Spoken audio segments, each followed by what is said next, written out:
You're watching a Bald Worm video mini guide.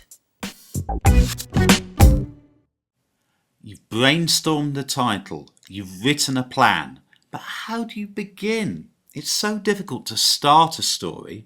Well, I'm going to give you a sort of recipe, but your recipe is not going to be for baking a cake. No, this is a recipe for the opening of a story, the first 15 lines. You need to grab your reader's attention from line 1. Use exciting direct speech or try to create some kind of mystery, all in the very first line.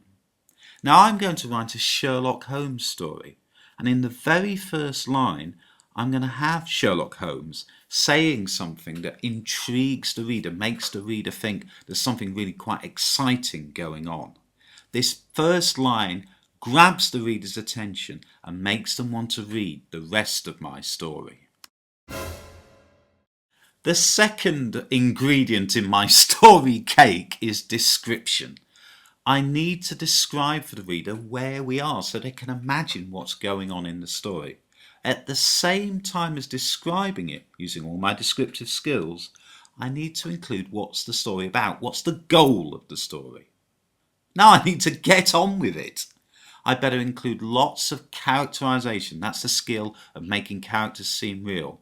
So I need to use talking, direct speech, lots and lots and lots of shown feelings, some thoughts, they always take me inside a character's head, and some questions about the character. Those will also intrigue the reader.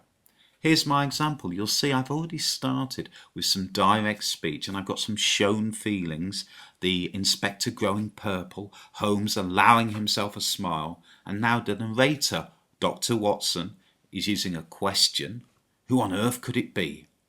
And all of this serves to really get the reader's attention and pull them into the story. Remember those 4 ingredients: talking or direct speech, thoughts, questions about the character, and also lots of shown feelings. Now I'm going to put in the final ingredient, describing one of the characters.